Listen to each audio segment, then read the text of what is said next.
بسم الله الرحمن الرحيم. ومن أحسن قولا ممن دعا إلى الله وعمل صالحا وقال إنني من المسلمين.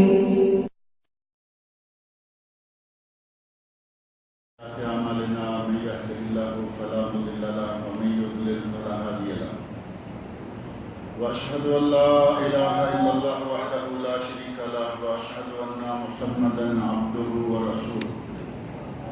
أما بعد فإن خير الحديث كتاب الله وخير الهدي هدي محمد صلى الله عليه وسلم وشر الأمور محدثاتها وكل محدثة بدعة وكل بدعة ضلالة وكل ضلالة في النار. رب اشرح لي صدري ويسر لي أمري واحلل عقدة من لساني يفقهوا قولي. رب أعوذ بك من همزات الشياطين وأعوذ بك رب أن يحضرون. بسم الله الرحمن الرحيم. عن جابر بن عبد الله رضي الله تعالى عنهما قال رسول الله صلى الله عليه وسلم بين الرجل وبين الكفر ترك الصلاة وهو حديث صحيح. صحیح مسلم، مسند امام احمد، ابو داود، ترمذی اور سنن ابن ماجہ کی حدیث میں نے بھی آپ کے سامنے پڑھی ہے. اور جیسا کہ آپ کے علم میں ہے کہ گزشتہ درس کے آخر میں ہم نے یہ بات شروع کی تھی کہ تارک نماز کا حکم کیا ہے. جو نماز کا تارک ہے اس کی اسلام میں کیا حیثیت ہے. اور اس سلسلہ میں یہ بات ذکر کی گئی تھی کہ اگر کوئی نماز کو اس وجہ سے ترک کرتا ہے کہ یہ کوئی چیز نہیں، اسلام کیا، یہ نماز کیا، گویا کہ نماز کا انکار کرتا ہے، تو وہ اسلام سے خارج ہو جاتا ہے. اگر کوئی نماز کا تارک ہے اور اس کی فرضیت کا منکر بھی ہے تو وہ کافر ہے، خارج از اسلام ہے. لیکن وہ شخص جو نماز کا تارک تو ہے لیکن نماز کی فرضیت کا منکر نہیں، یہ مانتا ہے کہ یہ اسلام کی طرف سے عائد شدہ فرض ہے، میری سستی ہے، میری غفلت ہے، میں اس وجہ سے نہیں پڑھ پا رہا، تو وہ آدمی کافر قرار نہیں دیا جائے گا. اور یہ اس لیے کہ بعض احادیث سے اس بات کا اندازہ ہوتا ہے کہ ہر تارک نماز کو کافر نہ کہا جائے. ابھی یہ حدیث جو میں نے آپ کے سامنے پڑھی ہے اس میں نبی اکرم صلی اللہ علیہ وسلم ارشاد فرماتے ہیں بین الرجل و بین الکفر ترک الصلاۃ. آدمی کے مسلمان ہونے یا کافر ہونے میں ایک ہی چیز ہے اور وہ ہے ترک نماز. یعنی نماز پڑھ رہا ہے تو مسلمان ہے، اور اگر نماز کا تارک ہے تو وہ مسلمان نہیں بلکہ وہ کفر کی وادیوں میں جا نکلا. اور حضرت بریدہ رضی اللہ تعالیٰ عنہ بیان فرماتے ہیں سمعت رسول اللہ صلی اللہ علیہ وسلم یقول العہد الذی بیننا وبینکم الصلاۃ.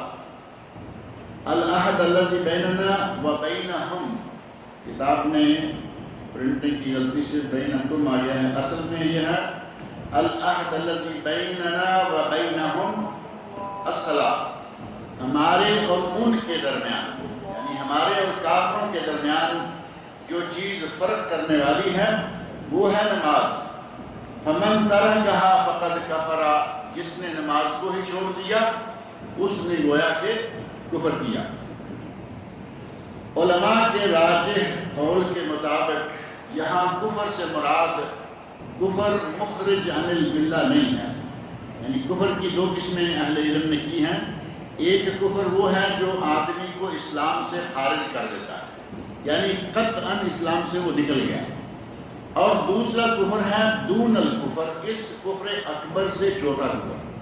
وہ عمل تو کفریہ ہوگا لیکن اس سے آدمی اسلام سے خارج نہیں ہو جائے گا. اور یہ بعض احادیث کے پیش نظر اہل علم نے قاعدہ تجویز کیا ہے. اور ان حدیث میں سے ایک حدیث ابن محیرز سے مروی ہے، کہتے ہیں ایک آدمی بنی کنانہ کا یدعا المخدجی، مخدجی کے نام کا ایک آدمی تھا بنی کنانہ کا، اس کو سنا گیا، اس نے سنا کہ شام میں ایک آدمی ہے جن کا نام ابو محمد ہے، وہ کہتے ہیں ان الوتر واجب، کہ وطر واجب ہے۔ اور یہ مسئلہ ہمارے پاک و ہند میں بھی معروف ہے، کوئی لوگ کہہ رہے ہیں کہ وطر واجب ہے، اور کچھ لوگ کہتے ہیں کہ واجب نہیں، سنت مؤکدہ، بل اوکد من سنت مؤکدہ، واجب نہیں سنت مؤکدہ ہے بلکہ عام سنت مؤکدہ سے بھی زیادہ مؤکدہ ہے، لیکن واجب نہیں، کیونکہ واجب فرض کے معنوں میں ہے، اور 5 ہی نمازیں فرض ہیں، چھٹی کوئی نماز فرض نہیں ہے۔ اگر وطر کو واجب یا فرض مانتے ہیں تو اس کا معنی یہ ہو جائے گا کہ 6 نمازیں فرض ہیں، لیکن جو لوگ واجب کہتے ہیں وہ کہتے ہیں کہ یہ فرض اور سنت مؤکدہ کے درمیان کا درجہ ہے، ایک درجہ الگ سے تجویز کیا، ورنہ 3 ائمہ اور ان کے ماننے والے فرض اور واجب کو ایک ہی سمجھتے ہیں۔ کسی نے کہا کہ ان الوتر واجب، یہ ابو محمد جو ہیں، وطر واجب ہے۔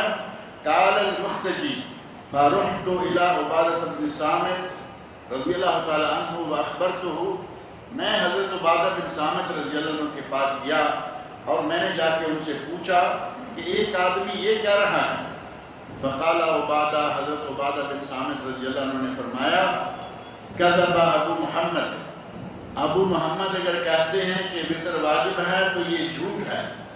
سمعت رسول اللہ صلی اللہ علیہ وسلم یقول، میں نے نبی صلی اللہ علیہ وسلم کو یہ کہتے ہوئے سنا ہے، 5 صلوات کتبہم اللہ علی العباد، 5 نمازیں ہیں جو اللہ نے اپنے بندوں پر فرض کی ہیں۔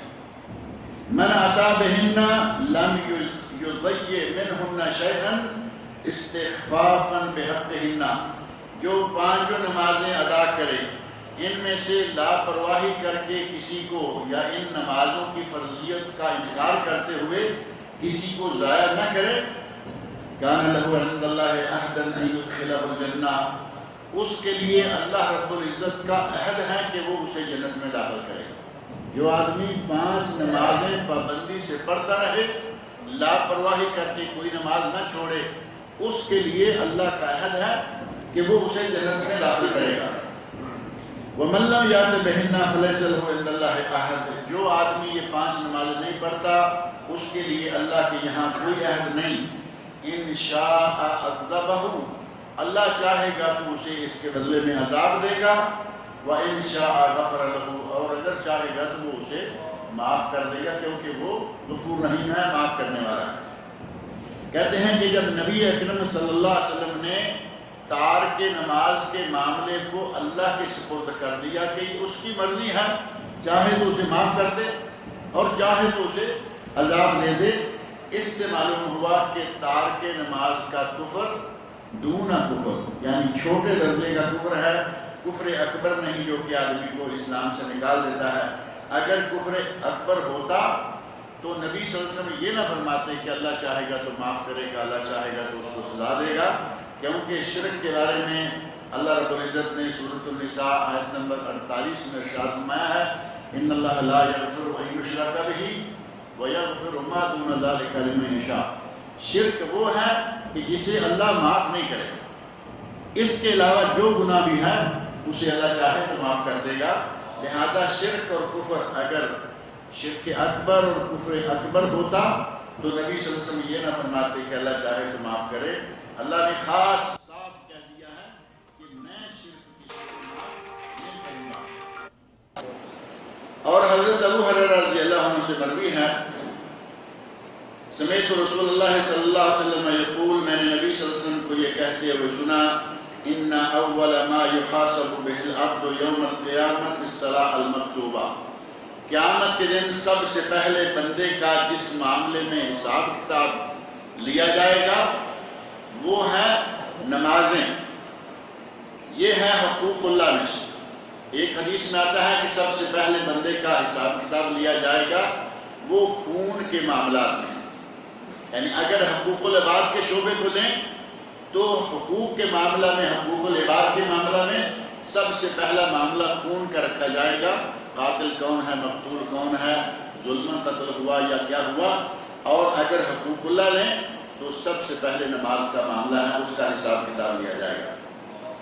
اول ما یحاسب بہ العبد یوم القیامہ الصلاۃ المکتوبہ، فَإِنْ أَتَمَّهَا، اگر اس نے فرض نماز پنجگانہ کو مکمل طور پر ادا کر لیا، فَبِهَا وَإِلَّا قِيلَ، اگر کوئی کمی بیشی رہی تو کہا جائے گا انظروا هل له من تطوع، دیکھو اس کے نامہ اعمال کو کہ کیا اس نے کوئی نوافل وغیرہ پڑھے ہیں۔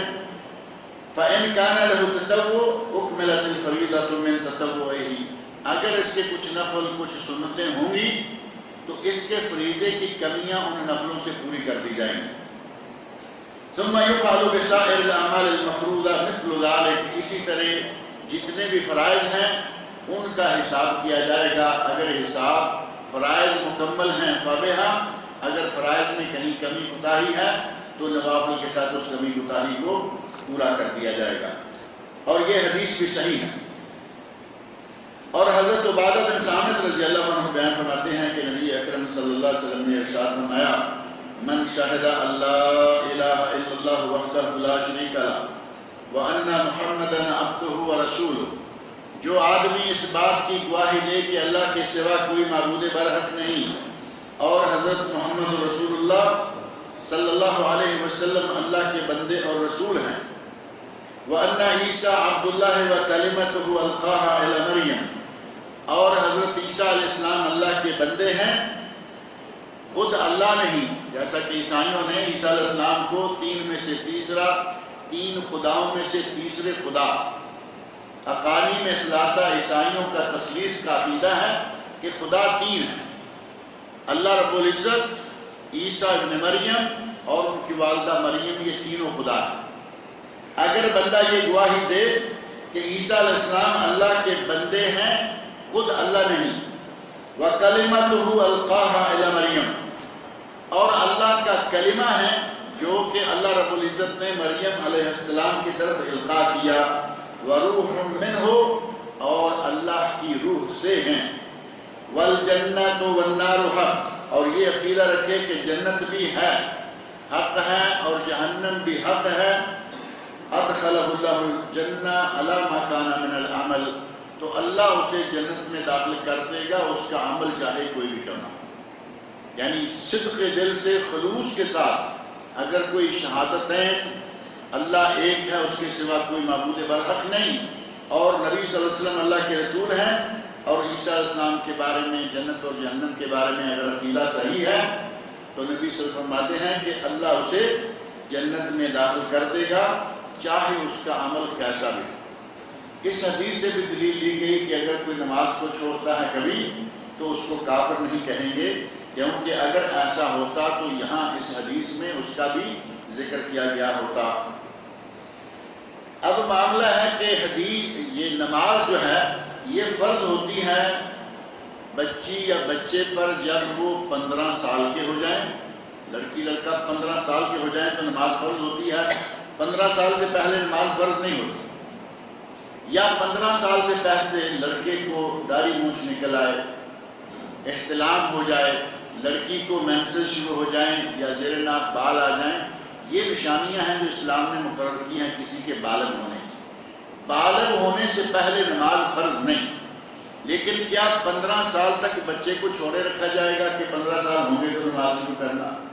نبی اکرم صلی اللہ علیہ وسلم نے ارشاد فرمایا کہ نماز فرض تو ہوگی بالغ ہونے کے بعد، لیکن بچے کو بچپن سے تربیت دو، چھوٹی عمر کے بچے کو تربیت دو، یہ مسجد ہے، اس کے یہ آداب ہیں، یہ وضو ہے، یہ نماز ہے، اور نماز کی یہ کیفیت اس طرح ادا کرنی ہے تاکہ جب وہ 15 سال کا ہو تو وہ سارے مسائل نماز کو جاننے والا، صحیح طور پر نماز کو ادا کر سکتا۔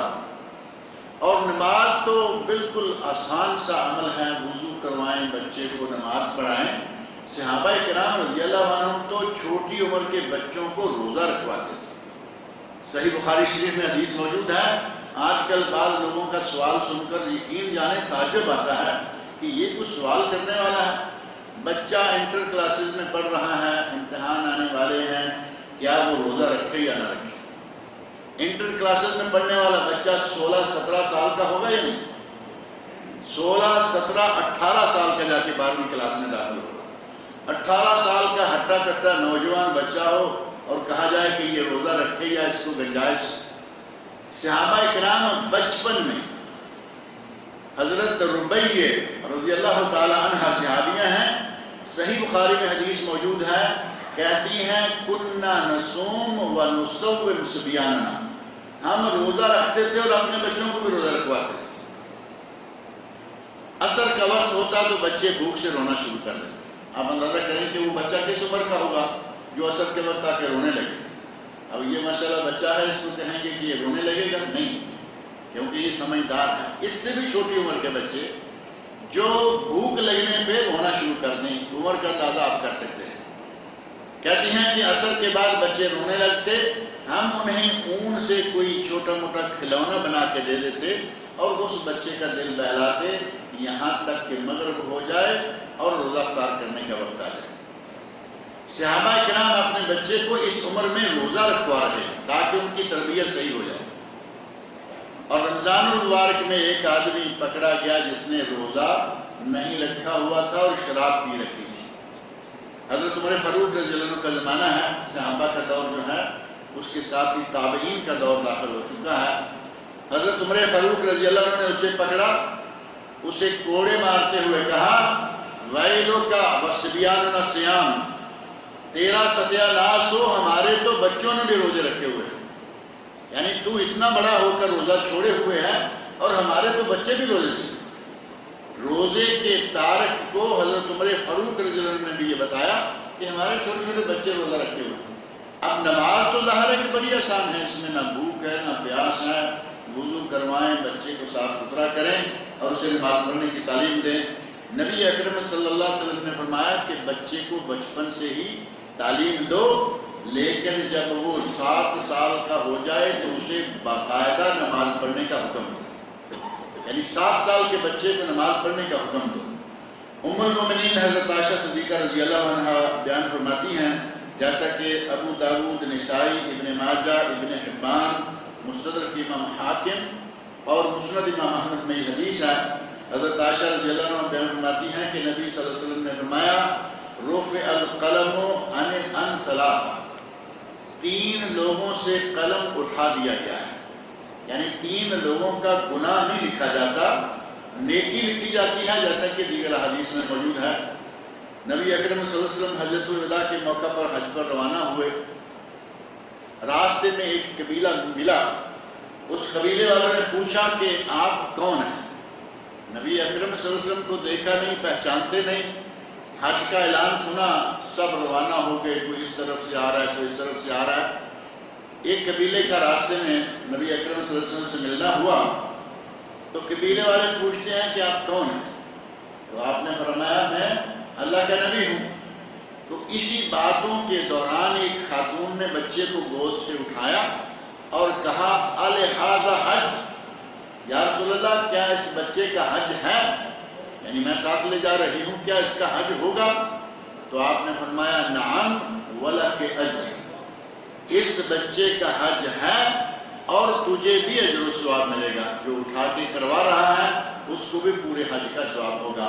یعنی نیکی لکھی جاتی ہے، لیکن گناہ بچہ کر بیٹھے تو وہ نہیں لکھا جاتا. حضرت عائشہ فرماتی ہیں رفع، نبی صلی اللہ علیہ وسلم نے ارشاد فرمایا رفع القلم عن 3، 3 لوگوں سے قلم اٹھا دیا گیا. گویا کہ گناہ لکھنے والا قلم اٹھا دیا گیا، نیکی والا نہیں.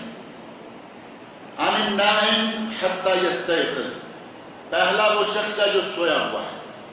سوئے ہوئے آدمی کا گناہ نہیں لکھا جائے گا. نماز کا وقت نکل گیا، وہ واقعی سویا ہوا ہے، وہ گناہ گار نہیں. نبی صلی اللہ علیہ وسلم کا ارشاد ہے کہ سوئے ہوئے کی نماز کا اور بھولے ہوئے کی نماز کا وقت وہ ہے جب وہ بیدار ہو جائے یا اس کو یاد آ جائے. بھول گیا تو یاد آنے پر وقت ہے اور نماز پڑھ لے. سویا ہوا ہے تو بیدار ہونے کے ساتھ ہی وہ بھولا ہوا ہے یاد آنے کے ساتھ، اور سویا ہوا ہے تو بیدار ہونے کے ساتھ ہی نماز ادا کر لے، وہ اس کا وہی وقت ہے. حتی یستیقظ وعن الصبی، اور بچہ حتی یحتلم، یہاں تک کہ بچہ بالغ ہو جائے. جب بچہ بالغ ہو جائے تو اس وقت تک اس کا گناہ نہیں لکھا جائے گا، اور جب وہ بالغ ہو جائے حتی یحتلم، یعنی احتلام کی عمر کو پہنچ جائے، اور بعض روایات میں حتیٰ یبلغ، یہاں تک کہ وہ بلوغت کی عمر کو پہنچ جائے۔ وَعَنِ الْمَجْنُونَ حَتَّى يَعْقِلْ، اور مجنون یا پاگل آدمی کا کوئی گناہ نہیں لکھا جائے گا جب تک کہ وہ عقل مند نہ ہو جائے۔ پاگل آدمی چلتے پھرتے کوئی چوری کر لے، کسی کا کچھ توڑ دے، کسی کی کوئی خرابی کر لے، کوئی بھی گناہ کر لے، اس کا گناہ نہیں لکھا جائے گا جب تک کہ وہ دوبارہ ہوش و حواس میں، عقل میں نہ آ جائے۔ اور سوئے ہوئے کا گناہ، سویا ہوا نماز چھوڑ سکتا ہے اور کیا کرے گا، لیکن آپ نے سنا ہوگا ایک میڈیکلی یہ بیماری بھی ہے کہ آدمی سویا ہوا اٹھ کے چلنا شروع کر دے۔ آدمی سویا ہوا ہے، اسے کوئی ہوش و حواس نہیں، لیکن باقاعدہ چل رہا ہے۔ اب ایسے ہی چلتے ہوئے اگر گھر سے باہر نکل گیا، کوئی چیز اٹھا لی، سوئے میں ہی کوئی غلطی کر بیٹھا، تو اس کا گناہ جو ہے اگر میڈیکلی ثابت ہو جائے کہ اس کو یہ بیماری ہے تو اس کا وہ گناہ شمار نہیں ہوگا۔ اس حدیث میں نبی اکرم صلی اللہ علیہ وسلم نے اولیاء امور، والدین یا سرپرستوں کو یہ توجہ دلائی ہے کہ وہ بچے کو نماز کا حکم دیں، اس کی تربیت کریں، اس کو نماز کی عادت ڈالیں، اور اگرچہ اس پر ابھی واجب نہیں ہوئی لیکن اس کی عادت بنائیں۔ اور عمر بن شعیب عن ابیہ عن جدہ کی سند سے، جو کہ بڑی مشہور سند ہے، اس سند سے مروی ہے کہ نبی اکرم صلی اللہ علیہ وسلم نے ارشاد فرمایا، مروا اولادکم للسبع، اپنے بچوں کو 7 سال کی عمر کے ہو جائیں تو نماز پڑھنے کا حکم دو۔ 7 سال کے ہو جائیں تو حکم دو۔ مروا اولادکم بالصلاۃ لسبع سنین، 7 سال کی عمر کے بچوں کو نماز کا حکم دیں۔ وَاضْرِبُوهُمْ عَلَيْهَا ل10 سنین، 10 سال کے ہو کر بھی نماز نہ پڑھیں تو انہیں مار کر نماز پڑھائیں۔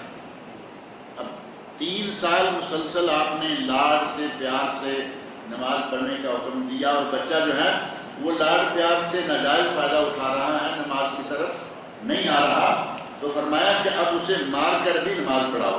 وَفَرِّقُوا بَيْنَهُمْ فِي الْمَضَاجِعِ، اور ان کے سونے کی جگہوں کو الگ الگ کر دو۔ یعنی 10 سال کا بچہ اور بچی 2 ہیں، اور ہمارے یہاں عموماً کہا جاتا ہے کہ بہن بھائی ہیں، کوئی بات نہیں، تم ایک بیڈ پہ سو جاؤ۔ 10 سال کا لڑکی اور لڑکا، چاہے بھائی بہن کیوں نہیں، سگے کیوں نہیں، ان کو اکٹھے نہ سلاؤ، بلکہ دونوں کو الگ الگ سلاؤ، تاکہ شیطان کسی بھی طرح ان کے دل میں آ کر کوئی غلط خیال پیدا نہ کر دے اور انہیں کہیں کسی گناہ کی طرف مائل نہ کر دے۔ اور جو آدمی سویا ہوا ہے یا بھولا ہوا ہے، اس کی نماز کا وقت کیا ہے، جو میں نے پہلے ابھی بات کی ہے، اس کے بارے میں حضرت انس بن مالک رضی اللہ عنہ کی حدیث ہے، جو کہ نبی اکرم صلی اللہ علیہ وسلم کا ارشاد صحیح مسلم میں اور المحلہ ابن حزم میں موجود ہے۔ اس میں حضرت انس بن مالک رضی اللہ عنہ فرماتے ہیں کہ نبی اکرم صلی اللہ علیہ وسلم نے ارشاد فرمایا، من نسی صلاۃ، جو آدمی نماز بھول جائے، ظہر کا وقت ہے، کام کاج میں بڑا مصروف ہے، اور اذان سنی کہ جاتا ہوں، کام میں مصروف ہو گیا، دماغ سے بات نکل گئی کہ نماز پڑھی ہے۔ کبھی ایسا ممکن ہے عصر کا، مغرب کا، عشاء کا، یا کسی نماز کا وقت آیا اور وہ بھول گیا کہ میں نے پڑھی یا نہیں پڑھی، اور نام عنہا، یا سویا رہ گیا۔ سوئے رہ گئے کی 2 شکلیں ہیں، ایک ہے جو جان بوجھ کر اتنا جاگتا ہے رات کو کہ فجر کو اٹھ نہ پائے، کوئی کام نہیں، کچھ نہیں، ٹیلی ویژن، ویڈیو، یہ اور وہ خرافات میں سارا وقت نکال دیا، فجر سے آدھا گھنٹہ پہلے، اذان سے آدھا گھنٹہ پہلے سوئے گا، تو کیا یہ توقع کی جا سکتی ہے کہ یہ اٹھے گا؟ جو آدمی ساری رات جاگ جاگ کر آنکھوں کو تھکا کے، دماغ کو تھکا کے سوتا ہے، وہ آدھا گھنٹہ سو کر کہاں اٹھے گا؟ یہ ہے جان بوجھ کر سونے والا نماز سے۔ اور دوسرا وہ سویا ہوا ہے کہ وہ جاگ رہا ہے، آنکھیں بند کیے ہوئے ہیں اور بستر میں جاگ رہا ہے، یہ بھی سویا ہوا شمار نہیں ہوگا، اسے ہوش و حواس ہے، صرف سردی ہے، باہر نکلنا نہیں چاہتا لحاف سے، کمبل سے۔ اگر واقعی کوئی سویا ہوا ہے تو نبی صلی اللہ علیہ وسلم نے ارشاد فرمایا وہ بے گناہ ہے، جب اٹھے وہ نماز پڑھ لے، بھولا ہوا ہے جب یاد آ جائے وہ نماز پڑھ لے۔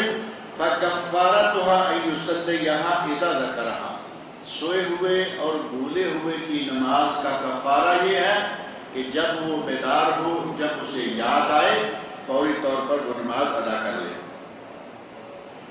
ایک مسئلہ ہے اہل علم کے یہاں، وہ کافی لے دے میں آیا ہوا ہے، بحث مباحث سے علماء کرام کے بہت ہیں اس میں، کہ ایک آدمی نے فرض نماز کو جان بوجھ کر لیٹ کر کے اس کے وقت سے نکال دیا۔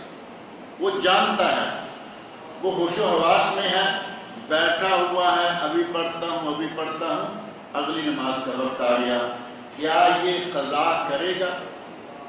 ایک تو وہ ہے کہ سویا ہوا ہے، ایک وہ ہے بھولا ہوا ہے، ایک وہ ہے جو کسی مجبوری کی وجہ سے، نہ سویا ہوا نہ بھولا ہوا، مجبوری کی وجہ سے اس کی نماز چھوٹ گئی، جیسا کہ نبی صلی اللہ علیہ وسلم کی ظہر عصر قضا ہو گئیں اور مغرب کے وقت آپ نے جا کے تینوں نمازیں اکٹھی یک کے بعد دیگرے ادا کی اور فرمایا مَلَأَ اللَّهُ قُبُورَ الْمُشْرِكِينَ نَارًا، اللہ مشرکین کی قبروں کو جہنم کی آگ سے بھر دے، انہوں نے ہماری عصر کی نماز بھی قضا کروا دی۔ عصر کی نماز کی بڑی اہمیت ہے، قرآن کریم میں ہے حافظوا علی الصلوات والصلاۃ الوسطی، ساری نمازوں کی پابندی کرو، خاص طور پر درمیانی نماز کی۔ اور اس حدیث میں نبی صلی اللہ علیہ وسلم نے اس درمیانی نماز کی تحدید اور تعیین فرما دی، فرمایا کہ اللہ مشرکین کی قبروں کو جہنم کی آگ سے بھرے، انہوں نے ہماری وسطی نماز، درمیانی نماز، نماز عصر بھی قضا کروا۔ اس حدیث میں باقاعدہ صلاۃ الوسطی کے ساتھ صلاۃ العصر کا لفظ موجود ہے، گویا کہ نبی اکرم صلی اللہ علیہ وسلم نے مشرکین کے ذمہ لگایا کہ انہوں نے جنگ میں ہمیں اتنا مصروف کر دیا کہ ہمیں مجبوراً نمازیں لیٹ کرنی پڑی، مجبور ہو گیا، صحیح سویا ہوا ہے، صحیح بھولا ہوا ہے، اس کی نماز قضا ہو جائے، جب وقت ملے یہ نماز کو قضا کر لے، لیکن جاگ رہا ہے، ہوش و حواس میں ہے، تندرست و توانا ہے، یاد بھی ہے کہ نماز کا وقت ہو گیا ہے، اور کوئی مجبوری اور کوئی رکاوٹ بھی نہیں، اگر تب بھی نماز چھوڑ دیتا ہے اور اگلی نماز کا وقت داخل ہو جاتا ہے تو اہل علم کا اختلاف ہے کہ وہ نماز پڑھے، اس کی قضا نماز قبول ہوگی یا نہیں۔ بعض علماء نے بڑی سختی کے ساتھ کہا کہ یہ جان بوجھ کر نماز کا تارک ہے، اس کی اب نماز قبول نہیں ہوگی، چاہے جتنی بھی نمازیں پڑھتا رہے۔ لیکن کرے کیا؟ اس کو مشورہ یہ دیا گیا کہ آج سے یہ بکثرت نفلی نمازیں پڑھے، بکثرت نیک کام کرے، تاکہ اس کا نیکیوں کا پلڑا بھاری ہو جائے اور یہ چھوٹی ہوئی نماز اس کا کچھ نہ کچھ مداوع ہو جائے۔ یعنی جان بوجھ کے چھوڑی ہوئی نماز قضا بھی نہیں کی جا سکتی بعض اہل علم کے نزدیک۔ خاص طور پر علامہ ابن حزم رحمۃ اللہ علیہ جو بہت بڑے امام گزرے ہیں، انہوں نے اپنی کتاب المحلہ میں لکھا ہے کہ جو آدمی جان بوجھ کر نماز چھوڑتا ہے یہاں تک کہ اس کا وقت نکل جائے، یہ اس کو کبھی بھی قضا نہیں کر سکتا۔ یعنی کیسے کرے گا جان بوجھ کر ایک نماز اس نے نکال دی؟ اب اسے چاہیے کہ بکثرت نیکیاں کرے، نفل نمازیں پڑھے، تاکہ قیامت کے دن اس کا پلڑا نیکیوں والا بھاری ہو جائے، اور اسے چاہیے کہ بکثرت توبہ و استغفار کرے تاکہ اللہ تعالیٰ اسے معاف کر دے۔ رہا یہ کہ وہ اس نماز کو بعد میں پڑھے، کہتے ہیں کہ اس کو اب کوئی اختیار نہیں۔ اللہ نے نمازوں کے لیے 2 وقت مقرر کیے ہیں، پہلا وقت اور آخری وقت۔ پہلے وقت سے پہلے نماز پڑھے گا تو نماز نہیں ہوگی، ابھی سورج سر پر ہے، ظہر ہوئی نہیں، 11 بجے کہے کہ میں ظہر کی نماز پڑھ کے فارغ ہو جاتا ہوں، نماز ہوگی نہیں ہوگی۔ اور عصر کے بعد کہے کہ میں اب ظہر کی نماز پڑھتا ہوں، علامہ ابن حزم رحمۃ اللہ فرماتے ہیں کہ جس طرح اس کا وقت داخل ہونے سے پہلے نماز نہیں ہوگی، اسی طرح اس کا وقت نکل جانے کے بعد بھی نماز نہیں ہوگی۔ اب اس کا حل یہ ہے کہ بکثرت نیکیاں کرے اور اپنے پلڑے کو، نیکیوں والے پلڑے کو بھاری کر لے۔ اسی طرح کہتے ہیں کہ قضا کرنے کو واجب قرار دینا یہ بندے کے اختیار میں نہیں، یہ اللہ کا حق ہے جو اپنے نبی کے ذریعے وہ کسی کام کو واجب کرواتا ہے۔ اور شریعت کا وَالشَّرْعُ لَا يَجُوزُ لِغَيْرِ اللَّهِ تَعَالَى عَلَى لِسَانِ رَسُولِهِ وَلَوْ كَانَ الْقَضَاءُ وَاجِبًا عَلَى الْعَامِلِ لِتَرْكِ الصَّلَاةِ حَتَّى يَخْرُجَ وَقْتُهَا لَمَا أَغْفَلَ اللَّهُ۔ اگر نماز کو وقت سے گزار دینے کے باوجود قضا کرنے کی گنجائش ہوتی تو اللہ نے قرآن میں اس کا طریقہ بتایا ہوتا، یا نبی اکرم صلی اللہ علیہ وسلم نے بتایا ہوتا۔ اللہ رب العزت بھولتا نہیں، اور نبی صلی اللہ علیہ وسلم کو بتایا گیا ہوتا تو آپ اس کو ضرور بتا دیتے۔ لہذا جان بوجھ کر چھوڑنے والے کے بارے میں کہا گیا کہ وہ نماز کی قضا نہیں دے سکتا، دوسری نیکیاں کرے، توبہ استغفار کرے تو اللہ تعالیٰ اسے معاف کر دے گا۔ بعض اہل علم نے کہا کہ نہیں، قضا ہو جاتی ہے، کسی وجہ سے، غلطی سے، کوتاہی سے، سستی سے نماز کا وقت نکل گیا تو وہ بعد میں قضا کر لے۔ بعض اہل علم نے، علامہ ابن حزم رحمۃ اللہ علیہ، اور یہی نظریہ امام مقبلی، علامہ مقبلی یمن کے بہت بڑے عالم گزرے ہیں اور قریب ہی کے ہیں، بہت پرانے نہیں، انہوں نے ان کا رد لکھنے کی کوشش کی اور وہ کامیاب، یعنی دلائل کے حساب سے وہ کامیاب نہیں ہوئے۔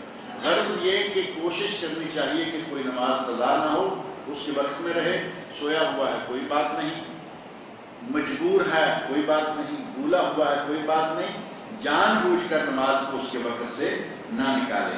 اگر کوئی کافر مسلمان ہو جائے تو کیا وہ پچھلی نمازیں پڑھے گا؟ 50 سال کی عمر میں آ کے بندے کو اللہ نے توفیق دے دی اور مسلمان ہو، 15 سال پہلے چھوڑ دیجیے بلوغت سے پہلے والے، اب پیچھے کے 35 سال کی نمازیں کیا وہ ادا کرے گا یا کیا کرے گا؟ اس سلسلہ میں جیسے ہمارے مسلمان ہیں 50 سال کی عمر میں آ کے اللہ نے ہدایت دے دی، نماز پڑھنے لگا، پہلے نہیں پڑھتا تھا، جو پہلے کا حصہ ہے اس کے لیے کیا کرے؟ ہمارے علماء میں سے بعض کہتے ہیں جی وہ اب ہر نماز کے ساتھ ایک نماز شروع کر دے، اور اگر بہت زیادہ ہیں اسے معلوم ہی نہیں ہے تو پھر وہ نمازوں کا کفارہ دے۔ اور پچھلے دنوں مجھے ایک انٹرنیٹ سے ایک چیز ملی، کسی نے بھیجی، اس میں لکھا ہوا ہے کہ ایک نماز قضا ہو جائے تو اس کا اتنے روپے، یہ کراچی سے شروع ہوا تھا معاملہ، اتنے روپے ایک نماز کی قضا کا کفارہ دے۔ 5 نمازیں قضا ہوئی، اتنے روپے ہو گیا، 1 مہینے کی قضا، ہفتے کی اتنے، مہینے کے اتنے، سال کے اتنے سالوں کے اتنے، آگے اپنے مدرسے کا ایڈریس دے دیا کہ اگر نمازوں کا کفارہ دینا ہے تو ہمارے مدرسے میں پیسے جمع کرا۔ اللہ اور اللہ کے رسول کی طرف سے بالکل ایسا کوئی مشورہ کسی کتاب میں نہیں، کہیں بھی یہ بات نہیں۔ اپنا مدرسہ چلانے کا ایک ذریعہ الگ بات ہے، لیکن نبی صلی اللہ علیہ وسلم کی طرف سے ایسی کوئی تعلیمات نہیں ہے۔ اب یہ دیکھیں آپ کے سامنے حدیث ہے کہ ایک آدمی اسلام لایا، اب پھر اسے بھی چاہیے نا کہ پچھلی نمازیں پڑھا دیں 35 سال کی۔ نبی اکرم صلی اللہ علیہ وسلم کا ارشاد ہے، حضرت عبداللہ بن مسعود پوچھتے ہیں یا رسول اللہ انؤاخذ بما عملنا فی الجاہلیہ، جاہلیت کے دور میں جب کہ ہم اسلام نہیں لائے، دوسرے لفظوں میں کہہ لیں کہ جہالت کے دور میں جب کہ ہم مسلمان تو تھے لیکن علم نہیں تھا، معلومات نہیں تھی، کیا ان کاموں پر ہم پکڑے جائیں گے جو اس زمانے میں ہم نے غلطیاں کی، کوتاہیاں کی؟ قال صلی اللہ علیہ وسلم، نبی اکرم صلی اللہ علیہ وسلم نے ارشاد فرمایا اما من احسن منکم فی الاسلام فلا یؤاخذ بها، اگر تم میں سے کوئی مسلمان ہو کر صحیح مسلمان ہو جائے، یعنی پابند صوم و صلاۃ پکا ہو جائے، جو پہلے بے نماز تھا اب وہ نماز شروع کرے اور پکا نمازی ہو جائے، فلا یؤاخذ بها، تو اللہ اس کو سابقہ پر مواخذہ نہیں کرے گا۔ ومن اساء، اور اگر مسلمان ہو کر بھی نمازوں کا وہی دیا پانچا کرتا رہے، کبھی پڑھی کبھی چھوڑ دی، پہلے 50 سال نماز پڑھی ہی نہیں اور اگر پڑھنی شروع کی تو کبھی پڑھی کبھی چھوڑ دی، اگر ایسا کرے گا اخذ بعملہ فی الجاہلیہ والاسلام، تو اس کے پہلے عمل جہالت کے زمانے کے عمل پر بھی پکڑ ہوگی اور اسلام یا تعلیمات آ جانے کے بعد بھی اس نے جو غلطیاں کی اس پر، دونوں زمانوں پر پکڑ ہوگی۔ اگر کوئی مسلمان ہو اس سے پہلی نمازیں نہیں پوچھی جائیں گی اگر وہ صحیح مسلمان ہو جائے، اور اگر مسلمان ہوا اور پھر وہی حال ہے، کبھی نماز پڑھ لی، جمعہ پڑھ لیا، عید پڑھ لی، تو اس کو اس سے پہلے زمانے کی نمازوں کی بھی پوچھ تاچھ ہوگی اور اس کے بعد والے زمانے کی۔ اور حضرت عمر بن عاص رضی اللہ عنہ فرماتے ہیں نبی اکرم صلی اللہ علیہ وسلم نے ارشاد فرمایا یہ حدیث میں کچھ واقعہ ہے، صحیح بخاری مسلم میں حدیث موجود ہے، اس میں ہے کہ حضرت عمر بن عاص رضی اللہ تعالی عنہما مسلمان ہونے کے لیے آئے رضی اللہ تعالی عنہ۔ عاص بن وائل سہمی کافر رہے، نبی اکرم صلی اللہ علیہ وسلم کے دشمنوں سے ان کے بیٹے عبداللہ ہیں، عبداللہ بن عمر بن عاص رضی اللہ عنہما، اور یہ واقعہ ہے عمر بن عاص کا رضی اللہ عنہ۔ وہ کہتے ہیں کہ میں مسلمان ہونے کے لیے نبی صلی اللہ علیہ وسلم کی خدمت میں حاضر ہوا اور میں نے کہا کہ یا رسول اللہ مجھ سے بیعت کیجئے یا بیعت لیجئے۔ میں نے اپنا ہاتھ آگے بڑھایا، جب نبی صلی اللہ علیہ وسلم نے اپنا ہاتھ آگے بڑھایا تو میں نے ہاتھ کھینچ لیا۔ تو نبی صلی اللہ علیہ وسلم پوچھا کہ عمر کیا بات؟ میں نے عرض کیا یا رسول اللہ میں اسلام لانے سے پہلے ایک شرط رکھنا چاہتا ہوں۔ تو فرمایا کیا شرط ہے؟ کہتے ہیں کہ میں نے عرض کیا میں پہلی عمر میں بہت گناہ کر چکا ہوں، میری شرط یہ ہے کہ میں مسلمان ہوں تو مجھ سے پرانے حساب نہ پوچھے جائیں، یعنی مجھے پہلے گناہ معاف کر دیے جائیں۔ آپ اندازہ کریں کہ مسلمان ہو رہے ہیں اور کتنی گہرائی کے ساتھ مسلمان ہو رہے ہیں کہ مسلمان بھی ہو جاؤں پھر مجھ سے کفر کے زمانے کا حساب لیا جائے۔ میں یہ شرط رکھنا چاہتا ہوں کہ مجھے پہلا کھاتا جو ہے وہ معاف کر دیا جائے۔ تو نبی اکرم صلی اللہ علیہ وسلم نے ارشاد فرمایا اما علمت ان الاسلام یہدم ما کان قبلہ، اے عمر تمہیں معلوم نہیں کہ اسلام لانے سے پہلے سارے گناہ معاف ہو جاتے ہیں۔ کوئی آدمی اسلام لائے 50 سال کا، 70 سال کا، 80 سال کا، ساری عمر گناہ کر کے آخر میں بھی اسلام لے آئے تو اللہ پہلے سارے گناہوں کو معاف کر دے گا۔ اور اللہ رب العزت اتنا غفور رحیم ہے۔ آپ قرآن کریم دیکھیں، سورۃ البقرہ دیکھ لیں اور قرآن کریم کے دیگر مقامات پر فرعون کا ذکر بہت آیا ہے۔ فرعون کے جادوگروں کا واقعہ آپ کے ذہن میں ہوگا۔ جادوگر ایمان لائے، ایک بھی نماز نہیں پڑھی، ایک بھی روزہ نہیں رکھا، ابھی ایمان لائے ابھی قتل کر دیے گئے، اللہ رب العزت سے جنت پا گئے۔ یعنی پہلے گناہ جو ہیں اللہ رب العزت اسلام لاتے ہی پہلے تمام گناہوں پہ قلم پھیر دیتا ہے، ختم کر دیتا ہے۔ اما علمت ان الاسلام یہدم ما کان قبلہ، کیا تمہیں معلوم نہیں ہے کہ اسلام لانا پہلے تمام گناہوں کا کفارہ ہو جاتا ہے؟ وان الہجرۃ تہدم ما کان قبلہا، اور ہجرت کرنے سے بھی پہلے سارے گناہ معاف ہو جاتے ہیں۔ یعنی 3 کام ایسے ہیں کہ پہلے سارے گناہوں کو وہ مٹا دیتے ہیں: اسلام لانا، ہجرت کرنا، اور والحج یہدم ما کان قبلہ، حج کرنے سے بھی پہلے سارے گناہ معاف ہو جاتے ہیں۔ اللہ رب العزت میرے اور آپ سب کے پہلے تمام گناہوں کو معاف کرے، رمضان المبارک کی برکات کو حاصل کرنے کی توفیق عطا فرمائے، کتاب اللہ اور سنت رسول کا مطالعہ کرنے کی توفیق عطا فرمائے۔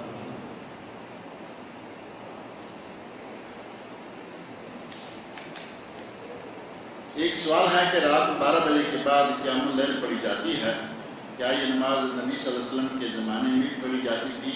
نبی صلی اللہ علیہ وسلم کے زمانے میں یہ نماز نہیں پڑھی جاتی تھی، لیکن نبی صلی اللہ علیہ وسلم کے زمانے میں جو نماز پڑھی گئی اگر اس کا اندازہ کیا جائے تو پھر کوئی بڑا اعتراض نہیں رہ جاتا، لیکن یہ 2 جماعتیں ثابت نہیں ہیں۔ نبی صلی اللہ علیہ وسلم نے نماز شروع کی اور وہاں آ کے چھوڑی، صحابی کہتے ہیں کہ ہمیں خطرہ ہو گیا کہ آج شاید ہم سحری بھی کھا سکیں گے یا نہیں۔ عشاء کے بعد تراویح شروع کی اور اتنی دیر تک اتنا لمبا قیام فرمایا کہ صحابی کہتے ہیں کہ مجھے خطرہ ہونے لگا کہ آج شاید سحری بھی کھا پائیں گے یا نہیں۔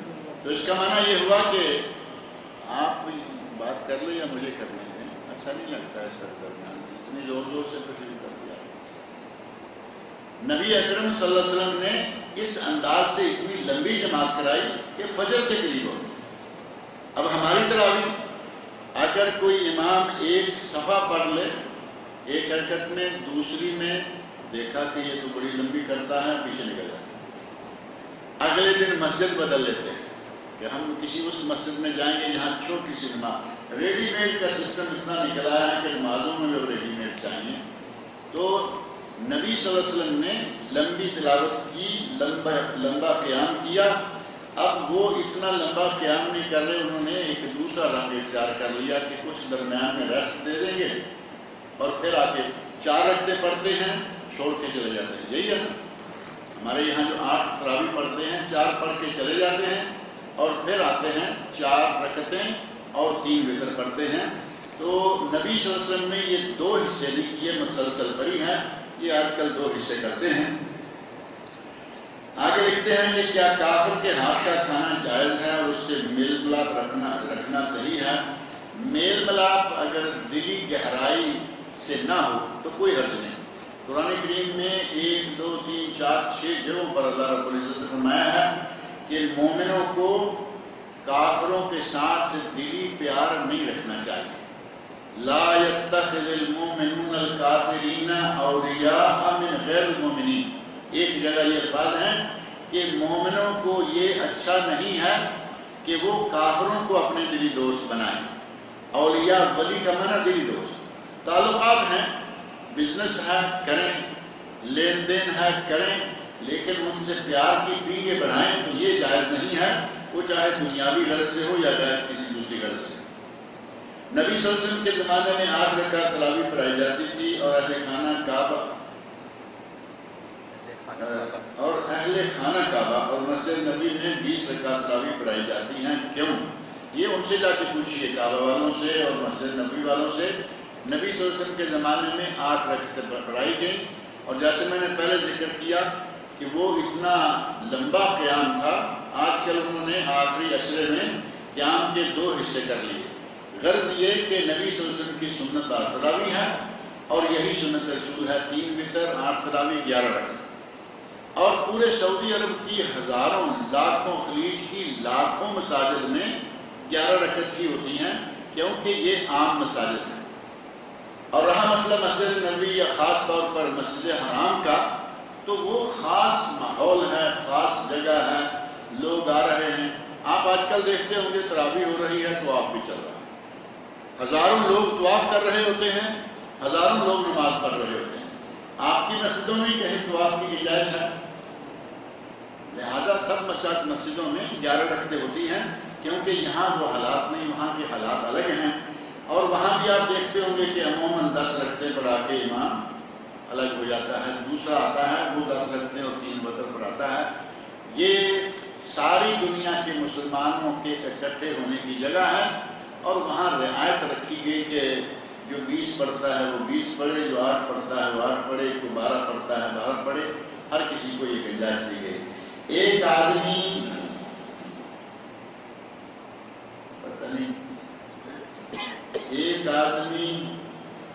ڈر ہے کسی گھر میں اور ایک خادمہ ڈرائیور ہوگا میرا خیال. اگر مسجد میں عورتوں کے لیے اعتکاف کرنے کی سہولت نہ رہی تو کیا عورت اپنے گھر میں 1 دن کا اعتکاف کر سکتی ہے؟ اگر کر سکتی ہے تو کون سے وقت سے وہ اپنا اعتکاف شروع کرے گی؟ ویسے سنت اعتکاف کے بارے میں تھوڑا وضاحت کریں. سنت اعتکاف ہے 10 دن.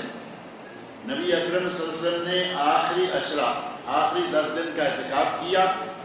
20واں روزہ کھول کر آپ مسجد میں رک گئے.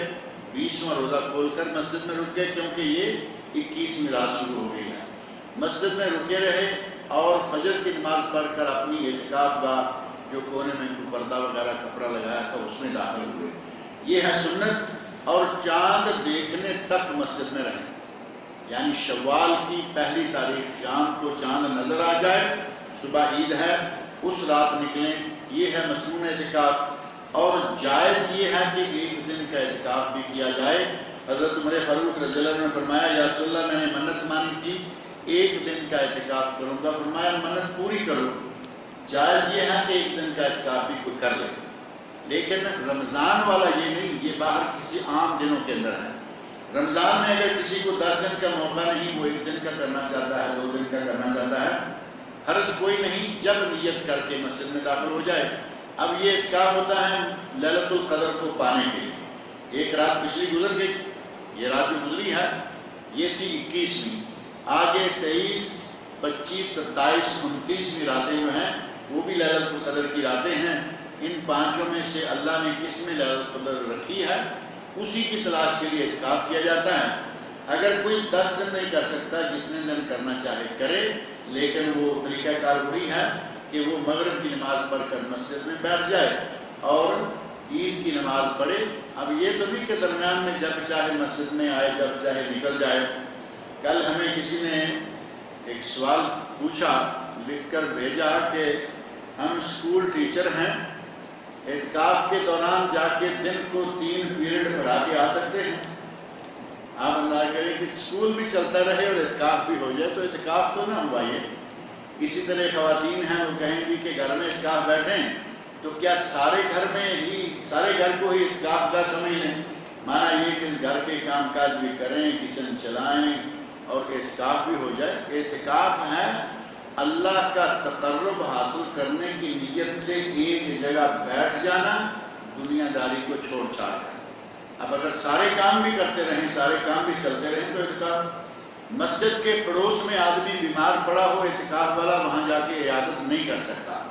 اگر پتہ چل جائے کہ کوئی آدمی مر گیا ہے، وہ جنازہ میں ساتھ نہیں جا سکتا، اس کو گھر میں رہنا، مسجد میں رہنا ہوگا۔ اور اگر بول و براز کی یہاں گنجائش نہیں، باہر جانا پڑتا ہے، قضائے حاجت کے لیے ساتھ میں اپنا گھر ہے وہاں جائے، جیسا کہ نبی اکرم صلی اللہ علیہ وسلم کا عمل ثابت ہے۔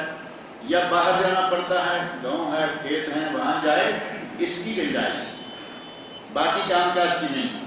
خاتون اپنے گھر میں اگر بیٹھ جاتی ہے اور چاہتی ہے کہ میں لیلۃ القدر کو پالوں تو اس کی یقیناً گنجائش ہے۔ لیلۃ القدر ہر کوئی پا سکتا ہے، جو 5 راتیں اللہ کی عبادت میں گزارے گا اسے لیلۃ القدر مل جائے گی انشاءاللہ۔ لیکن کیا گھر میں اعتکاف صحیح ہے یا نہیں، یہ ایک الگ مسئلہ ہے، کیونکہ اعتکاف کے لیے قرآن کریم میں 2 جگہ لفظ مسجد کا ہے۔ وَلَا تُبَاشِرُوهُنَّ وَأَنْتُمْ عَاكِفُونَ فِي الْمَسَاجِدِ، تم مباشرت نہ کرو جبکہ تم مسجدوں میں اعتکاف کی حالت میں ہو۔ مسجد بھی آ گیا، اعتکاف بھی آ گیا۔ اور حضرت ابراہیم خلیل علیہ السلام کو اللہ رب العزت نے حکم فرمایا تھا ان طہر بیتی للطائفین والعاکفین والرکع السجود، میرے گھر کو، خانہ کعبہ کو پاک صاف رکھو، کن کے لیے؟ طواف کرنے والوں کے لیے اور اعتکاف کرنے والوں کے لیے اور رکوع و سجود کرنے والے نمازیوں کے لیے۔ وہاں بھی اعتکاف کا ذکر آیا تو ساتھ ہی بیت اللہ کا یعنی مسجد کا ذکر آ گیا، مسجد حرام کا، اور عام ذکر آیا تو بھی مباشرت نہ کرو جبکہ تم مسجدوں میں اعتکاف کی حالت۔ اعتکاف اصلاً مسجد میں ہے، لیکن لیلۃ القدر کو پانا اپنے گھر میں بھی ممکن ہے۔ یہ ضروری نہیں ہے کہ جو مسجد میں اعتکاف بیٹھا لیلۃ القدر اسے ہی ملے گی۔ لیلۃ القدر عبادت ہے، وہ گھر میں کریں تب ملے گی انشاءاللہ، مسجد میں کریں تب ملے گی۔ لیکن مسجد میں بیٹھنے والا یقیناً دنیاوی کام کاج سے فارغ ہو کے خالص عبادت کے لیے ہو جاتا ہے، اس کا اجر و ثواب زیادہ ہے۔ تراویح کی نماز، تہجد کی نماز مانی جا سکتی ہے، تہجد کی نماز علیحدہ سے پڑھنی چاہیے۔ نماز تراویح ہی تہجد ہے، مانی جا سکتی والی بات نہیں ہے، ہی تہجد۔ رمضان المبارک میں نبی صلی اللہ علیہ وسلم نے تہجد نہیں پڑھی۔ اگر کوئی کہے کہ تہجد پڑھی ہے، یہ حدیث میں نے ابھی ذکر کی ہے کہ آپ نے نماز تراویح شروع کی اور صحابی کہتا ہے ہمیں ڈر ہونے لگا کہ کہیں آج ہماری سحری نہ جاتی رہے۔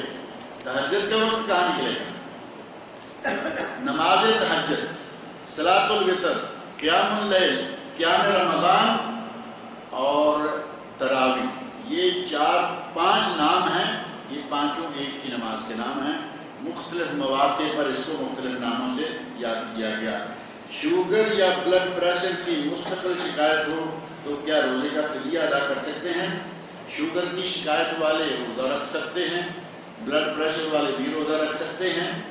آج اگر سارے نہیں رکھ سکتے، 1 روزہ رکھیں، 2 چھوڑ دیں، 1 رکھیں، 2 چھوڑ دیں، 10 ہو جائیں گے۔ سردیوں کے موسم میں جا کے کر اور باقی کے 15-20 ہیں وہ رکھ لیں، 19 ہیں وہ رکھ لیں۔ کوشش کریں کہ روزے رکھیں۔ معمولی بات پہ کفارہ دینا، فدیہ دینا بڑا آسان ہے، 15,000 روز کے لیے جان چھوٹ گئی۔ اگر کوئی واقعی ایسی پوزیشن میں ہے کہ نہ آج اور نہ آئندہ کبھی وہ روزہ نہیں رکھ پائے گا، لاغر بیمار، بڑھاپا آخر عمر تک کا، اور بیمار جس کو دائمی بیمار کہتے ہیں، ایسا آدمی فدیہ دے جائز ہے، کوئی عرض نہیں۔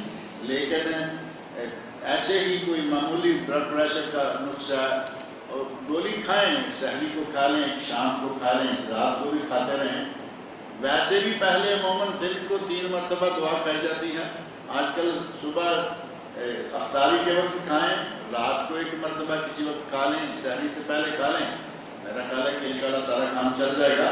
اور ایک غلط فہمی لوگوں کو یہ بھی ہے کہ جو عورت بچے کو دودھ پلا رہی ہے وہ بھی روزہ چھوڑ دے، فدیہ دے دے. جو عورت حاملہ ہے وہ بھی روزہ چھوڑ دے، فدیہ دے دے. یہ دونوں غلط باتیں ہیں. روزہ چھوڑ دے کوئی حرج نہیں، اس کو روزہ رکھنا پڑے گا. اگلے رمضان سے پہلے جتنے روزے چھوڑے گی یہ رکھنے پڑیں گے. فدیہ دے کے جان نہیں چھوٹتی، کیونکہ ان کا تعلق مرض سے ہے، بیماری سے ہے. جس طرح بیمار کو قرآن کریم میں اللہ نے اجازت دی ہے، من کان منکم مریضا او علی سفر فعدۃ من ایام اخر. اگر کوئی بیمار ہے یا مسافر ہے، جتنے روزے چھوٹ جائیں اتنے بعد میں رکھ لیں. اسی طرح یہ دودھ پلانے والی عورت اور حاملہ عورت بھی ہے، ان دونوں کا حکم ایک ہے. پلاٹ خرید کر رکھا ہے لیکن ابھی تک ارادہ پکا نہیں ہوا کہ گھر تعمیر کریں گے یا پلاٹ کو بیچ دیں گے. پکا نہیں لیکن 50-50 ہو گیا ہے، اس کی زکوٰۃ ادا کر دیں. اگر گھر بننے کا پکا ہو جائے گا تو پھر زکوٰۃ دینا چھوڑ دیں. جب تک 50-50 ہے، چونکہ وہ انویسٹمنٹ تو شمار ہوگی ہی، انویسٹمنٹ ہے تو اس کی زکوٰۃ ادا کرنا چاہیے. کیا 8 رکعت سے زیادہ تراویح پڑھنا سنت کے خلاف ہو جائے گا؟ عمرہ اس معاملے کو اتنا سختی سے نہ لیں. 8 رکعت سنت رسول ہے اور 3 وتر 11 رکھتے. اب کوئی آدمی منع نہیں کرتا کہ اس سے آگے رات میں کچھ نہیں پڑھنا چاہیے. نفلی طور پر آپ جتنا چاہیں پڑھیں، کوئی حرج والی بات نہیں. لیکن سنت رسول 11 رکعت جیسا کہ ساری دنیا میں آپ ساری خلیج میں عربوں میں پڑھتے ہیں، دیکھتے رہتے ہیں. عمرہ کے دوران 3 ماہ کا بچہ بھی ساتھ ہو تو کیا اسے بھی احرام پہنانا لازم ہے؟ حضرت ابوبکر صدیق کے یہاں نواسا ہوا چھوٹا نوزائیدہ بچہ، انہوں نے اس کا جو عمومی لباس ہے اس کی بجائے اس کو کپڑے میں لپیٹا اور اس کپڑے سمیت اسے طواف کروایا. یعنی انہوں نے باقاعدہ اسے احرام کی شکل جو ہے وہ دی. لہذا بچے کو احرام کی شکل دیں یا نہ دیں، جس کپڑے میں بچے کو لپیٹا ہے وہی اس کا احرام ہے. وہ پینٹ شرٹ ہے، وہ شلوار قمیض ہے، وہ دھوتی کرتا ہے. کیا چھوٹا عمر کا بچہ کیا پہنے گا؟ بہرحال اس کو جو بھی کپڑا پہنا ہے وہ اس کا احرام ہو جائے گا. کیا کسی کو دیا ہوا قرض جس کی واپسی کی امید نہ ہو، اس پہ زکوٰۃ روک دیں؟ جب وہ قرض مل جائے تو 1 سال کی زکوٰۃ اسی وقت ادا کر دیں. اور اگر قرض ایسا ہے کہ آپ کو امید ہے کہ وہ مل جائے گا، میں نے مانگا نہیں، اس نے دیا نہیں، اس نے خود سے دیا نہیں، میں مانگا نہیں، جب بھی چاہوں گا مل جائے گا، ایسا قرض ہے یا طے ہے کہ 4 مہینے کے بعد مل جائے گا، اس قرض پر زکوٰۃ ادا کر دینا ضروری ہے. 30 روزے پورے کر کے دوسرے ملک سفر کیا جائے، اگلے ملک میں جا کے ایک 31واں روزہ بھی رکھنا ضروری ہے، کیونکہ اس ملک میں ابھی رمضان ہے 1 دن. اب یہاں 30 روزے پورے کر کے رات کو نکلا، پاکستان روانہ ہو گیا، وہاں سحری کے وقت پہنچا، وہ سحری کی تیاری کر رہے ہیں کیونکہ ان کے یہاں صبح روزہ ہے. نبی اکرم صلی اللہ علیہ وسلم کا ارشاد ہے، الصوم یوم یصومون والفطر یوم یفطرون. جس دن ملک والے روزہ رکھیں تم بھی روزہ رکھو، جس دن ملک والے عید کریں تم بھی عید کرو. اب ملک والے روزے سے ہوں اور یہ عید منا رہا ہو، کیا یہ ممکن ہوگا؟ یا ملک میں عید ہے اور یہ روزہ رکھ کے بیٹھا ہوا ہے. اگر کوئی نفلی ہے دوسرا ہے الگ بات ہے، لیکن رمضان کا روزہ جو ہے اگر ملک میں انڈیا پاکستان جاتا ہے تو اسے 31واں روزہ رکھنا پڑے گا، اگرچہ عربی مہینہ 31 کا کوئی نہیں ہوتا. اس نے 31واں خود اپنے اوپر ڈالا ہے. نہ جائے یہاں سے عید کر لے، ان کی بھی عید کرنے دے، یا عید والے دن جائے نہ رکھے روزہ. جان بوجھ کے ایسے وقت کا ٹکٹ لیا کہ 31واں روزہ پڑ جائے. دیکھیے زکوٰۃ کا سوال دوسرا تھا کہ اگر قرض دیا ہوا ہے اور واپسی کی امید نہ ہو، کیا اسے زکوٰۃ کنسیڈر نہیں کنسیڈر؟ ہاں ٹھیک ہے، یہ سوال میں نے اس میں دیکھا. قرض دیا ہوا ہے اور اس کے ملنے کی امید بھی نہیں ہے تو کہتا ہے کہ میں نے زکوٰۃ تو نکالنی تھی وہیں چھوڑ دیتا ہوں. یہ تو آپ پھنسے ہوئے ہیں. پہلے اس پھنسے ہوئے کھاتے کو نکالیں، اپنے ہاتھ میں لیں اور دے کے آئیں، پھر تو پتہ چلے کہ یہ زکوٰۃ دی ہے۔ جہاں پھنس کے وہاں اللہ کا کھاتا ڈال دیا کہ یہ زکوٰۃ میں کٹ جائیں، ایسا زکوٰۃ منظور نہیں ہوتی۔ زکوٰۃ کے لیے ضروری ہے کہ آپ اپنی دل کی رضا سے، اپنی جیب سے، اپنی کمائی سے نکال کے دیں۔ وہاں تو پھنسے ہوئے ہیں، وہ کہتا ہے جاؤ کورٹ کچہری جدھر جاؤ میں نہیں دیتا، اور آپ نے کہا چلیں اللہ کے کھاتے میں ڈال دیتے ہیں، یہ نہیں۔ ایسا پھنسا ہوا پیسہ جو ہے وہ زکوٰۃ قبول نہیں ہوتی۔ شوال کے مہینے میں رمضان کے چھوٹے ہوئے روزے پہلے رکھے جائیں یا شوال کے 6 روزے پہلے رکھے جا سکتے ہیں؟ ام المومنین حضرت عائشہ صدیقہ رضی اللہ عنہا فرماتی ہیں کہ میں رمضان کے چھوٹے ہوئے روزے اگلے شعبان میں جا کے رکھتی تھی۔ اب یہ نبی اکرم صلی اللہ علیہ وسلم کی بیوی ہیں، زوجہ محترمہ ہیں، سند صحیح ہے، اس کا معنی یہ ہوا کہ وہ نفل روزے رکھتی تھی۔ یہ تو نہیں کہا جا سکتا کہ وہ پیر جمعرات کا نہ رکھتی ہوں گی، 13، 14، 15 کا نہ رکھتی ہوں گی، اور یوم عرفہ کا، یوم عاشورہ کا نہ رکھتی، وہ سارے روزے یقیناً رکھتی ہوں گی، لیکن جو یہ 6 روزے یا 7 روزے جو فرض ہیں یہ لیٹ کر دیتی ہیں، اور اس کی وجہ انہوں نے بتایا ہے کہ نبی اکرم صلی اللہ علیہ وسلم کے ساتھ ہونے کی وجہ سے ہمیں کوئی اس کا وقت نہیں ملتا تھا، یا ہم نہیں چاہتے تھے کہ نبی اکرم صلی اللہ علیہ وسلم قربت چاہیں اور ہم روزے سے۔ یہ ایک خاص انس اور ایک خاص تعلق کی بنا پہ روزہ لیٹ کر دیتے تھے، ورنہ اگر کوئی چاہے تو شوال کے روزوں کی جگہ پہلے 6 رکھے یا 7 جو 5 جو چھوٹے ہیں، اور اس کے بعد شوال کے نفلی روزے رکھے۔ دونوں شکلیں جائز ہیں، جو بھی چاہے کوئی اختیار کر لے۔ کیا ایک عمرہ ادا کرنے کے بعد مسجد عائشہ سے احرام باندھ سکتے ہیں؟ یہ بار بار عمرے ثابت نہیں ہیں، ایک سفر میں ایک عمرہ نبی صلی اللہ علیہ وسلم نے کیا ہے۔ اگر کہیں کہ نہیں یہ ہم پاکستان سے آتے ہیں، انڈیا سے آتے ہیں، نبی پاک تو مدینہ سے آئے، آپ 2 گھنٹے میں مکہ میں پہنچ جاتے ہیں، اور نبی پاک ہفتہ لگا کے مدینہ سے مکہ پیدل آئے، لیکن ایک عمرہ کیا اور واپس گئے۔ 4 مرتبہ آئے، ایک عمرہ کیا واپس گئے، اور ہم وہاں بیٹھے بیٹھے ایک ہفتے میں 2-4 درجن عمرہ کر لیں۔ کرنے والوں کی مرضی ہے، سنت سے یہ ثابت نہیں ہے۔ ایک سفر ایک عمرہ۔ اگر کوئی آتا ہے جدہ میں اترتا ہے، عمرہ کرتا ہے، مدینہ چلا جاتا ہے، مدینہ منورہ سے پھر واپس آ جائے، آتے ہوئے احرام باندھے، دوسرا عمرہ، بالکل معقول بات ہے۔ لیکن اٹھا مسجد عائشہ آ رہا ہے، جا رہا ہے، یہ عمرہ ثابت نہیں ہے۔ یہ سوال ہے کہ ڈرائیور اور خادمہ اگر ساتھ جاتے ہیں فیملی کے، ان کا بھی عمرہ ہو جاتا ہے یا نہیں؟ ڈرائیور اور خادمہ ہیں اور فیملی گھر والے ہیں، اب ظاہر ہے کہ وہ خادمہ کا تو کوئی محرم ہے نہیں، وہ پہلے ساری عمر غیر محرموں کے اندر گزار رہی ہے، اور اسی طرح دوسرے ڈرائیور ہیں، وہ تو خیر ٹھیک ہے۔ مسئلہ ہے صرف عورت کے لیے کہ اس کے ساتھ محرم ہونا چاہیے۔ اب وہ چونکہ خادمہ ہے، وہ ساتھ لے کے عمرہ کروا دیا، عمرہ انشاءاللہ اس کا ہو جائے گا، لیکن اس کا اس طرح خادمہ کے طور پر غیر محرم میں رہنا جائز نہیں۔ یہی غیر شرعی امر ہے، بے پردگی، ہر طرح سے گناہ اور یہ اور وہ۔ پہلے نمبر پر اس کو یہ سروس اس انداز سے اختیار کرنا شرعاً اس کی اجازت نہیں ہے۔ دوسرے نمبر پر بغیر محرم کے یہ لمبا سفر عمرے کا وہ جائز نہیں ہے، لیکن جب وہ طواف اور صحیح مکمل کر لے گی، عمرہ اس کا انشاءاللہ ہو جائے گا، عمرہ ہو جائے گا، لیکن وہ بغیر محرم کے سفر کرنے کی وجہ سے گناہ گار ہوگی، اسے اللہ رب العزت سے توبہ کرنی چاہیے۔ یہی معاملہ ہے خادمہ کا، یہی معاملہ دوسری عورتوں کا جو سروس کرتی ہیں سعودیہ میں آ کے، اور ان کا کوئی محرم یہاں نہیں ہوتا، وہ بھی ایسے بغیر محرم کی جاتی ہیں اور عمرے کرتی ہیں، حج کرتی ہیں، ان کے عمرے حج انشاءاللہ مقبول ہیں، کیونکہ وہ مناسک حج اور مناسک عمرہ پورے کرتی ہیں، لیکن ان کا یہ سفر گناہ بھی ہوگا، اور اس پر انہیں اللہ سے معافی مانگنی چاہیے، توبہ کرنی چاہیے۔